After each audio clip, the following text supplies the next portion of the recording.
Timing is a lot in life, and timing is a lot in the life of an historian. And I would like first to define for you what I think is this event of the Eichmann trial. Now, Ben Gurion, when he was interviewed to Le Monde, a French newspaper, said that the Eichmann trial actually is the Nürnberg of the Jewish people. I think he got it all wrong. I think it's really a very mistaken statement. But he was right on one thing. He was right on the fact that at the Nuremberg trial, the big trial, the Nuremberg trials comprise of about 3,000 trials, but the big major war crimes trial, which took place from October 45 to October 46, the Jewish story actually was not represented. Now, I am never thinking in a conspirational way. It was not represented because of the fact that people could not understand that what happened to the Jews during the Second World War was an unprecedented event. And they could not understand it at that point, because the world was so shocked as a whole from what the Nazi occupation did. And actually the Nazis were not very kind to other nations as well. There was something about the Nuremberg trial which I have to point out at this point. At the Nuremberg trial, if the Jewish story was represented, it was represented in the passive voice. What I mean by that, to say, is that actually there were no Jewish witnesses to describe what happened to them during the Second World War, because those who led the trial, and I speak about Jackson, who was the district attorney of the Americans, he said, and I quote him directly, he said that the Jews tend to exaggerate what happens to them, and anyway, he doesn't believe witnesses. So, how was the Jewish story described during the Nuremberg trial? It was described by so-called objective German documents, or it was described, for instance, the Auschwitz experience was described by a political prisoner who spent time in Auschwitz, Marie Couturier, and she was describing one of the transport. I think she was describing, by the way, the Hungarian transport, one of the Hungarian transports, because there were many, and she was describing how the Jews came, how they were undressed, how they were taken to the gas chambers, and how they were, like in half an hour, they were all dead. You can see everything was happening to the Jews. Everybody was doing something to the Jews. Their point of view, their eyes, their emotions, their doing something was completely neglected from those descriptions. It was always in the passive voice. And of course, under the German documentation, even the Warsaw Ghetto Uprising, which I have at this point to say was really an outstanding event because it was the first urban uprising in all of occupied Europe. Even the Warsaw Ghetto Uprising was described from the Generalstab's protocol of the annihilation of the ghetto. And for him, those bandits, who actually hampered the German army, got their punishment, and we annihilated them, and we gained victory over them. So, very strong emphasis was given on the passive or the passivity of the Jewish people who got caught in the hands of the Nazis. Pay attention to the fact that Eichmann was judged according to the Nazi and Nazi accomplices punishment law.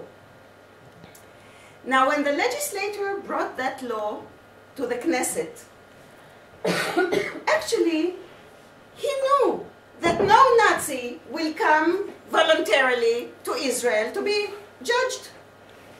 So who are those accomplices whom he knew would be the only ones to be judged?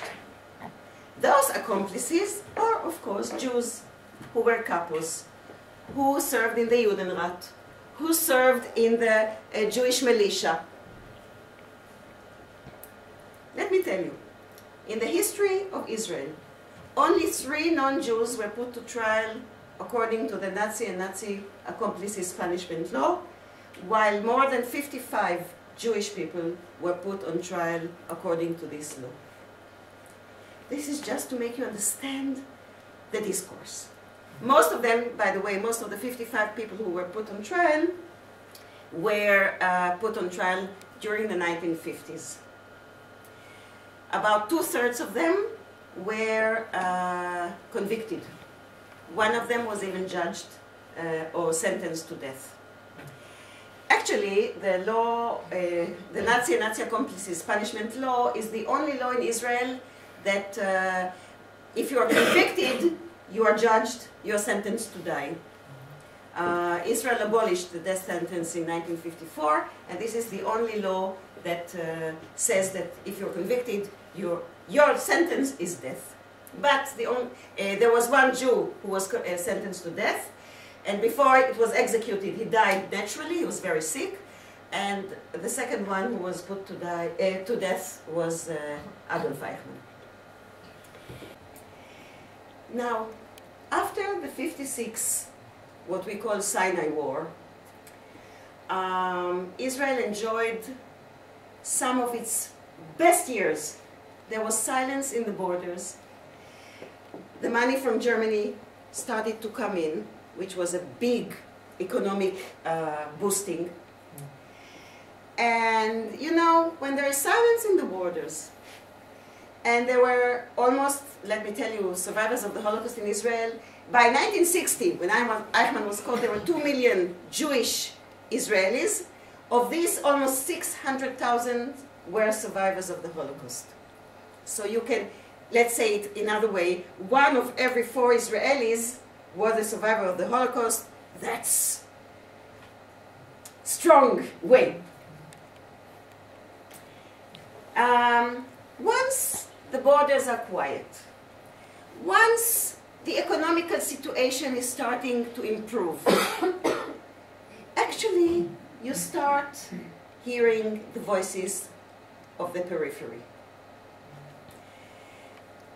It's no wonder then, and I will speak about the survivors later, but it's no wonder then that during that time there was a kind of a revolt by the Oriental Jews, the Sephardi Jews in Haifa, which spread to the other parts of the country.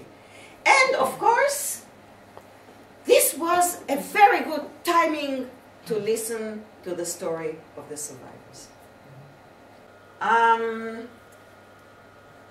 There are, in the history of Israel, I think, 4 formative events. I would say the War of Independence, and it's a formative event because, unfortunately, it hasn't ended to this day. The second is the Eichmann trial. The third is the 73 war. And I think that the fourth is, I don't have yet such a historical perspective, but I think the fourth is the murder of Yitzhak Rabin. The event of the Eichmann trial starts actually on the 23rd of May 1960. It ends by the end of May 1962, when Eichmann was hanged and he was cremated, and his ashes were distributed outside of the territorial sea of Israel. The trial itself took place a year later, and I will talk a little bit about the preparation of the trial. It started a year later, in 11 April 1961. It ended in August of 61, and the verdict was given in December of 61. Then he appealed to the Supreme Court. He was, of course, denied, and then he went to the president of Israel. He was denied, and then he was put to death. When Ben Gurion announced in the Knesset that Eichmann is in our hands, actually the Israeli society got shocked. if I can compare this to something, it's to a lightning strike.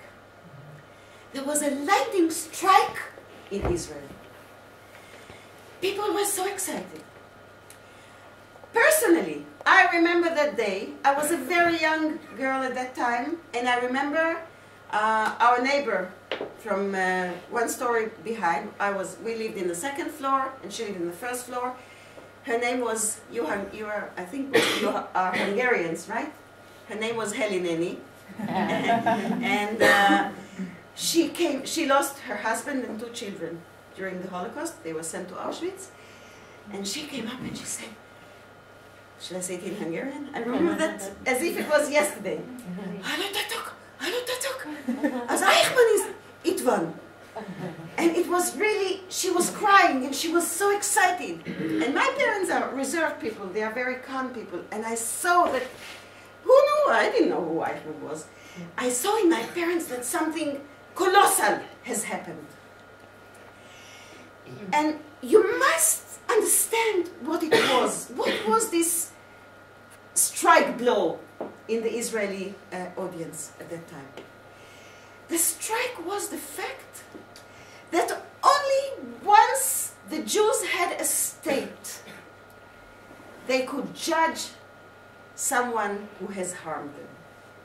Suddenly, the existence of a Jewish state was understood by the large public.